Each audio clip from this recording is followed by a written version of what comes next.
Bonjour à tous, aujourd'hui nous allons parler d'OMSAC et vous pouvez retrouver le site sur www.omsac.org. L'OMSAC est une organisation mondiale indépendante, dont la mission est de lutter contre toute forme de corruption et de criminalité. Elle représente aujourd'hui plusieurs membres et associations dans le monde. Pourquoi l'engagement citoyen ? L'implication de la société civile dans la lutte contre la corruption et la criminalité est un devoir citoyen car elle touche directement ou indirectement chaque citoyen en général et la jeunesse en particulier. Dictature. Tyrannie. Corruption.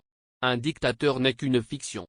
Son pouvoir se dissémine en réalité entre de nombreux sous-dictateurs anonymes et irresponsables dont la tyrannie et la corruption deviennent bientôt insupportables.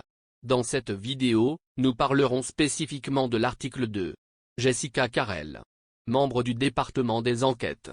Comme vous le voyez sur votre écran, elle a écrit un article intitulé « Algérie, Cameroun, le match de la honte ». Commençons maintenant par l'article.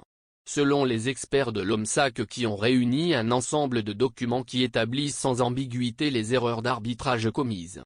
Le rapport des arbitres allemands va approuver par audio et vidéo que l'arbitre Bakary Gassama a délibérément refusé de répondre à leurs avertissements sur la nécessité de retourner au VAR pour confirmer et statuer sur ces mauvaises décisions arbitrales.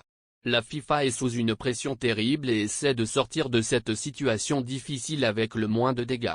Des parties au sein de l'institution travaillent à résoudre le problème sur la base d'erreurs d'arbitrage technique, et par conséquent, rendre justice à l'équipe nationale d'Algérie en rejoignant le match. Et d'autres parties à l'intérieur et à l'extérieur de l'institution utilisent le dossier de la corruption et des pots de vin, qui a atteint des stades d'enquête avancés, comme une carte de pression pour des objectifs électoraux, ce qui risque de discréditer le président de la FIFA et ternir l'image de l'institution au niveau mondial. Ainsi, la nature de l'équité de l'équipe nationale d'Algérie est liée au résultat des interactions au sein de l'instance FIFA entre le groupe Infantino et celui de Michel Platini, soit en adoptant les erreurs techniques de l'arbitrage en faisant rejouer le match, soit en adoptant le dossier le plus lourd et le plus difficile de la corruption et des pots de vin, ce qui est peu probable, ce qui signifie la qualification de l'équipe nationale d'Algérie et l'exclusion de l'équipe camerounaise automatiquement sans rejouer le match.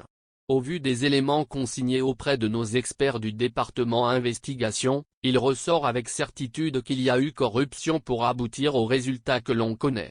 Pour cela, notre organisation mettra avec force tout ce qui pourra aboutir au rétablissement de la vérité du déroulement de cette compétition avant et après.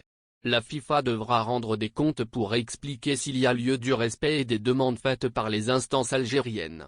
Faute de quoi, nous OMSAC saisirons les tribunaux judiciaires compétents. Juste une sanction de l'arbitre serait portée atteinte à l'équité de l'équipe nationale d'Algérie. Les sanctions devraient aboutir à remettre en cause toutes les fautes commises intentionnellement par l'arbitre au vu et au su de tout le monde. Une sanction partielle ne saurait rendre justice au football.